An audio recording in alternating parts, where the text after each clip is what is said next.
Un saludo para todos. Continuamos con la cuestión 79.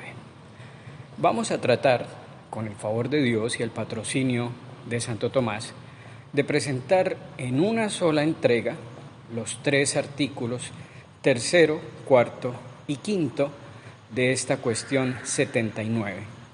Queremos agruparlos ya que los 3 artículos abordan el mismo tema, que es el asunto de la existencia del intelecto agente. De entrada, conviene tener presente un principio que es el principio que guía a Santo Tomás en la argumentación de este tema, y es el siguiente: nada pasa de la potencia al acto por sí mismo. Por poner un ejemplo, una pared puede pintarse de X o Y color, puede pasar de la potencia al acto, pero ninguna pared se pinta a sí misma, requiere de un agente que en este caso llamamos pintor. ¿Y por qué nada pasa de la potencia al acto por sí mismo? Porque eso implicaría una contradicción, la contradicción de algo que está a la vez en potencia y en acto. Y precisamente que una pared que está en potencia de ser pintada se pinte a sí mismo implicaría dicha contradicción. La pared tendría que estar en acto y a la vez en potencia respecto de lo mismo. Entonces tengamos en cuenta desde el principio esa tesis muy escolástica que le va a servir a Santo Tomás en este tema. Nada va de la potencia al acto. La potencia y el acto al mismo tiempo y respecto de lo mismo se hace contradictoria. Bien, ahora sí entremos en el asunto. Estamos hablando del intelecto agente. Recordemos en primer lugar que en la escolástica el intelecto, la facultad intelectiva humana, se divide en intelecto posible e intelecto activo, o intelecto paciente e intelecto agente. Y ustedes dirán: Leonardo, ¿qué necesidad hay de dividir el intelecto, que es una potencia, en dos? Una facultad pasible o pasiva y la otra activa o agente. Pues la respuesta está en el objeto de la inteligencia humana. Ya hemos visto que el objeto es aquello que determina la naturaleza de la potencia. Y resulta que cuando hablamos del nivel de los sentidos, del conocimiento sensitivo, estamos hablando de un objeto que en todos los casos es físico, es material. Los objetos propios de cada uno de los 5 sentidos son realidades físicas y materiales. Pero cuando hablamos del objeto del entendimiento, estamos hablando de lo inmaterial, del ente en universal, de la esencia de las cosas, que ciertamente no es algo físico ni material. Ahora bien, recordarán ustedes que en el artículo 2 de esta misma cuestión, Santo Tomás nos explicaba que la potencia intelectual es una potencia pasiva en el sentido en que pasa de la potencia al acto. Ahorita estamos en potencia de entender estos asuntos y más adelante, con el favor de Dios, los entenderemos en acto. Nuestra inteligencia pasa de la potencia al acto y en ese sentido se dice que es una potencia pasiva. Y entonces vemos que toda potencia pasiva para pasar a su acto, debe entrar en contacto con su objeto propio, que sirve como si dijéramos de estímulo para sacar a esa facultad del estado potencial al estado actual, del poder conocer al estar ya conociendo. En el caso de los sentidos, no se requiere un sentido agente. El sentido es igualmente una potencia pasiva que como tal está ordenada a ser llevada a su acto por su objeto. Pero resulta que en el caso de los objetos de los distintos sentidos, ellos ya de suyo se encuentran en estado físico, en estado sensible, en estado material. Por lo tanto, basta y es suficiente para que se genere el conocimiento, que es el paso de la potencia al acto de la facultad, basta con el encuentro de ese objeto con su respectiva potencia, ya que al encontrarse dicho objeto ya en estado físico, puede inmediatamente de suyo llamar a la facultad al paso de la potencia al acto. Puede ya de suyo interactuar con su respectiva potencia.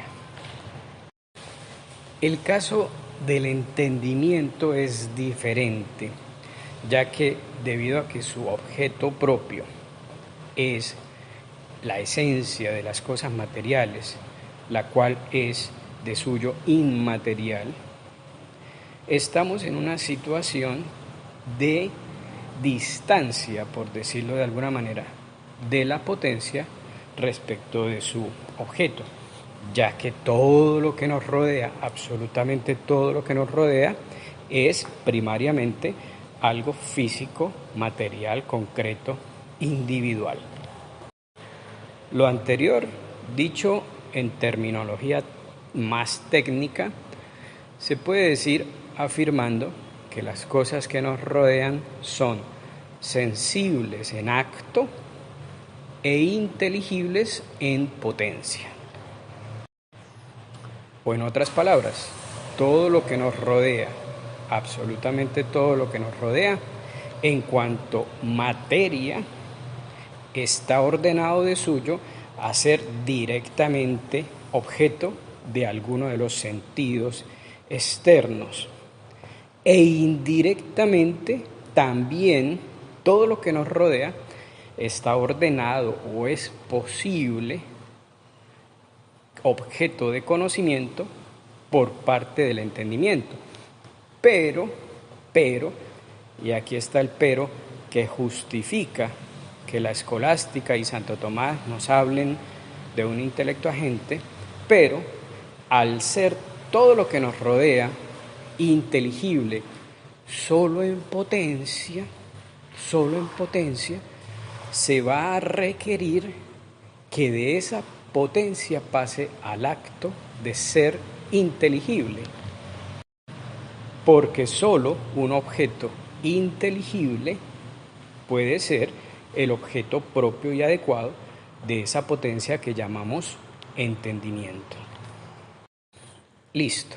Entonces, ya está entendido, ya está comprendido que las cosas que nos rodean son todas físicas, materiales, visibles, palpables, y por lo tanto directamente interactúan con nuestros sentidos, sin necesidad de que haya un sentido agente que las vuelva sensibles en acto para poderlas conocer. No, todo lo que nos rodea ya de suyo es sensible en acto, es decir, objeto adecuado, propio, suficiente de las facultades sensibles de conocimiento, que son los 5 sentidos. Pero resulta que todo lo que nos rodea es inteligible, lo podemos entender, podemos comprender la esencia de las cosas materiales, sus aspectos inteligibles, que de suyo son inmateriales. Entonces, ¿cómo se hace para que nuestra potencia intelectual que debe pasar de la potencia al acto, se encuentre con su objeto propio, que es lo inteligible inmaterial.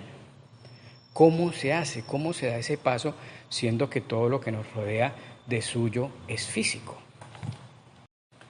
Pues bien, retomamos el principio que dejé puesto allá al inicio. Nada pasa de la potencia al acto, sino a causa de algo ya en acto.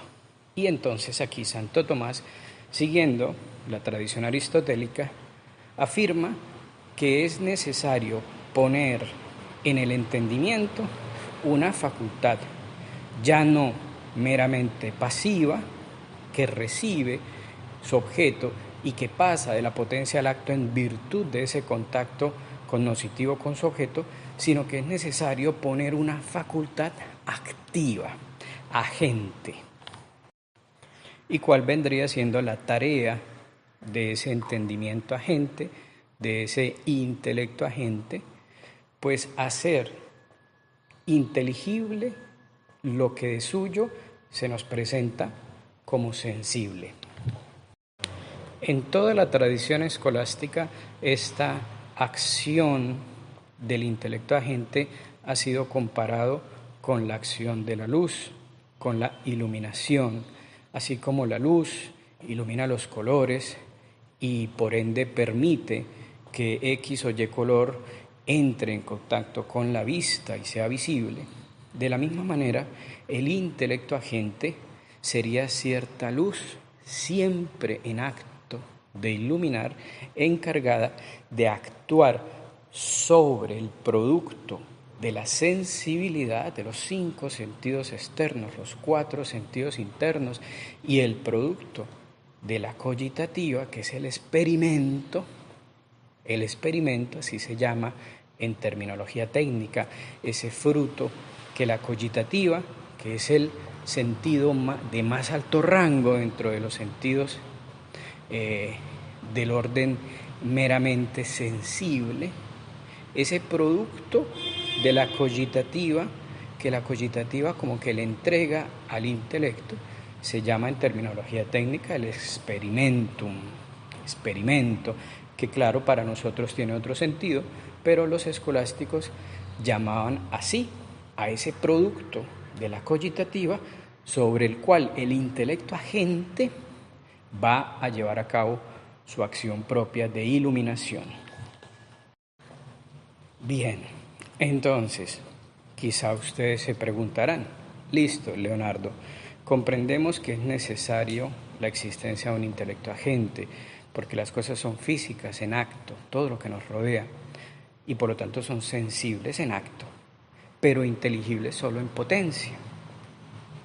Y entonces se necesita que de inteligibles en potencia pasen a ser inteligibles en acto, para que puedan ser objeto adecuado de la potencia intelectual, que es potencia pasiva, que pasa de la potencia al acto, pero pasa de la potencia al acto únicamente en el encuentro con su objeto, que debe ser inteligible en acto para moverla de su potencialidad. Entonces entendemos que se requiere ese paso del inteligible en potencia al inteligible en acto, y por lo tanto se requiere de algo ya en acto que lleve a cabo ese paso. Pero ¿cómo ocurre? ¿Cómo ocurre en concreto ese proceso? Pues bien, la palabra clave acá es la palabra abstracción. Ese es el término técnico que la tradición escolástica y tomista usa para referirse a la acción propia del intelecto agente. Lo que el intelecto agente en últimas hace se llama abstracción. ¿Y qué es la abstracción?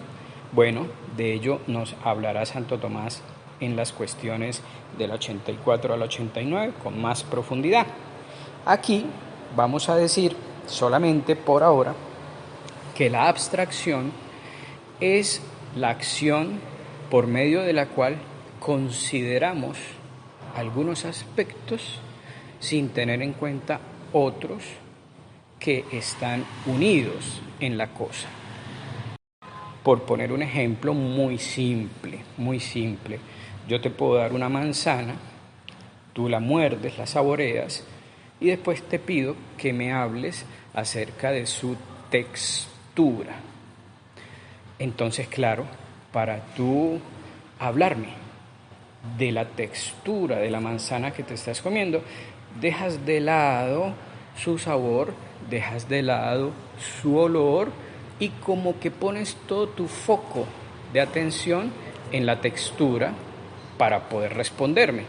Entonces haces abstracción de su color, de su sabor, para fijarte únicamente en su textura. Eso, en términos sencillos, es la abstracción, considerar aparte. Hay cosas unidas en la manzana, la textura, el olor y el sabor conforman la manzana. Son aspectos que en la manzana están unidos, forman una unidad.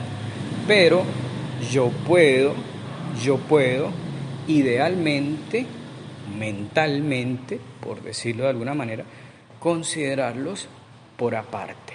Pues bien, ese considerar por aparte, en términos técnicos, se llama abstraer. Dejar de lado algunas cosas, algunos aspectos que en la realidad están unidos para considerarlos de manera particularizada. Y entonces eso es lo que hace el intelecto agente, Leonardo, abstraer, sí, claro, en la cosa que tenemos delante, que se nos presenta ahí ante nuestros ojos, hay aspectos sensibles y aspectos inteligibles, que son los esenciales, su especie, su género, su esencia, su naturaleza. Y luego un montón de aspectos que son aptos para ser conocidos por los sentidos y llamamos aspectos sensibles, que son inmediatos. Para que nuestra potencia intelectual, que es potencia pasiva, que va de potencia a acto, pueda aprender, conocer los aspectos inteligibles que están ahí en el mundo que nos rodean, esos aspectos deben pasar de ser inteligibles en potencia a ser inteligibles en acto. Y esa es la labor que Santo Tomás y la escolástica le adjudican al entendimiento o intelecto agente. Iluminar lo sensible, fruto de la sensibilidad y de la cogitativa en últimas, para que la potencia intelectual pueda tener delante suyo lo inteligible que estaba ahí, pero particularizado por las notas individuales de la realidad. Bueno, aquí hay que señalar un asunto bastante problemático. Entonces, Leonardo, estamos hablando de dos potencias intelectuales. El ser humano tiene dos intelectos, uno que se llama posible y otro que se llama activo, o paciente y agente, o como siempre hemos creído, tenemos una potencia intelectual que se llama entendimiento.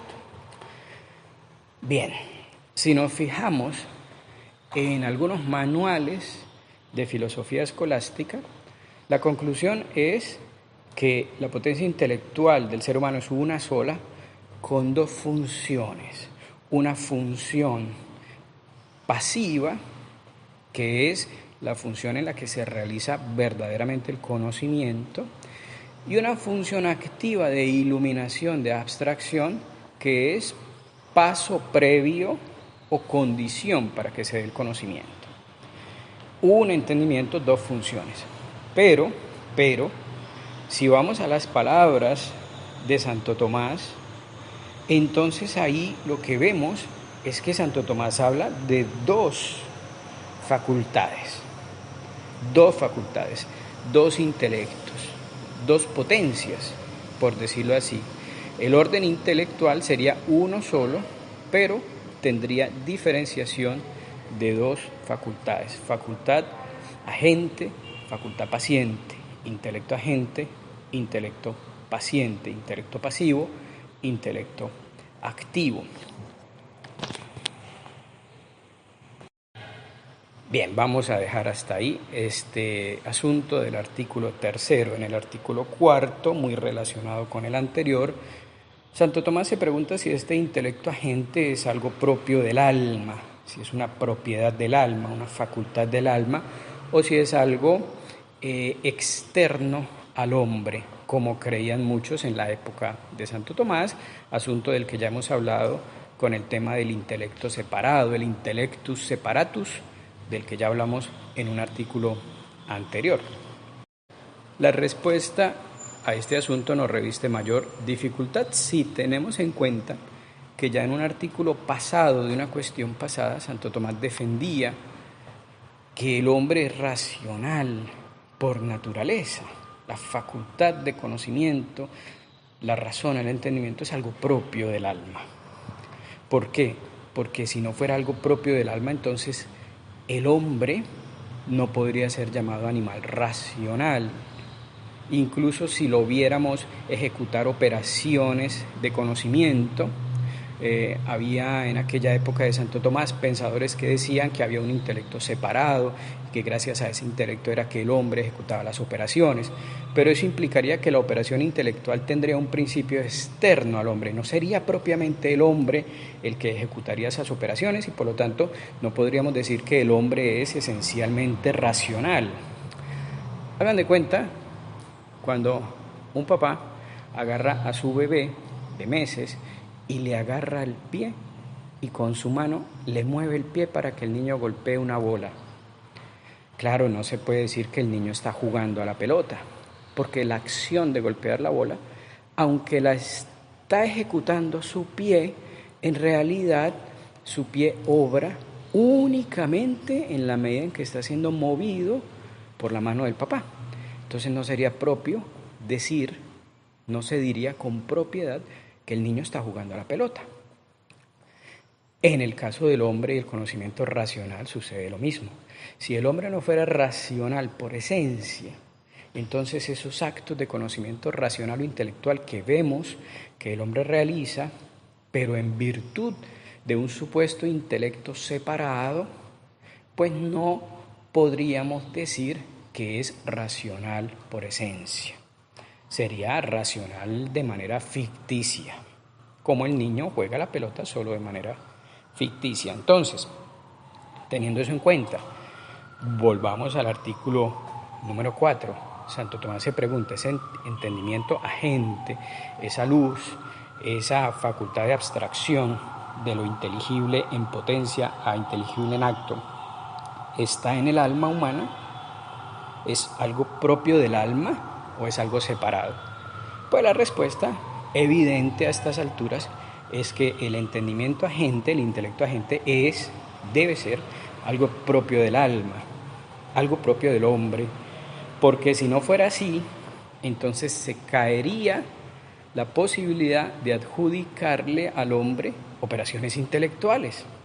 Entonces esas operaciones intelectuales vendrían realizadas verdaderamente por un principio externo al hombre y el hombre las ejecutaría de manera meramente ficticia.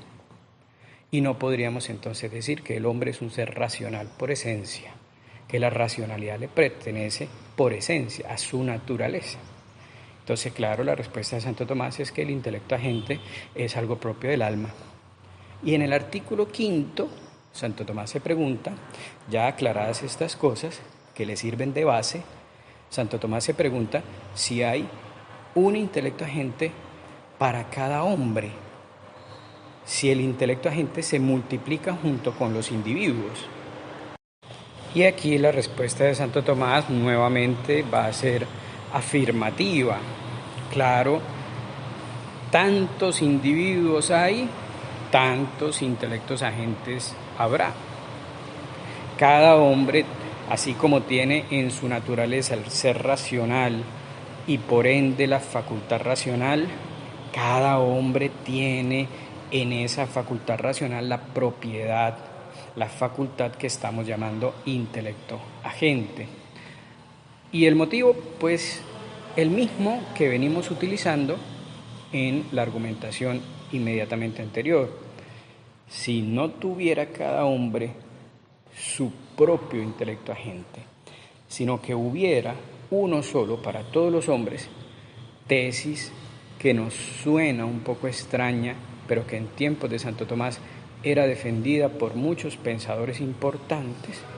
Si solo hubiera un entendimiento agente para todos los hombres, y dado que el entendimiento agente es el encargado de abstraer lo inteligible de lo sensible, pues resulta que los hombres, Pedrito y Luisito y Juanito, en realidad todos conocerían lo mismo, porque un solo intelecto haría una abstracción que sería compartida por todos, lo cual es bastante curioso y bastante absurdo.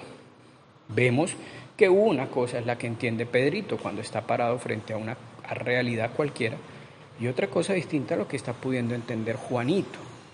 Hay perspectivas, el conocimiento es aspectual, vamos descubriendo aspectos, lo cual depende de la calidad de nuestras experiencias y también de la potencia intelectual de cada uno.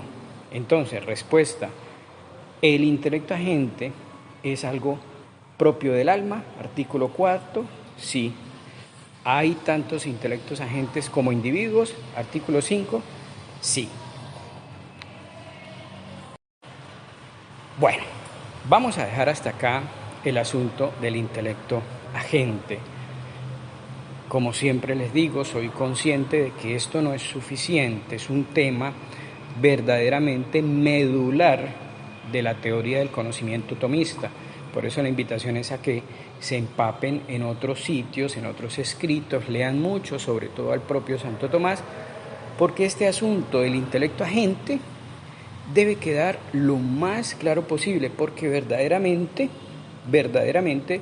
es, sin temor a estar quizá exagerando, es el centro, el núcleo de la teoría tomista del conocimiento. El tema de la abstracción lo abordará Tomás unas cuestiones más adelante, entonces esperamos, cuando llegue el momento, profundizar un poco más.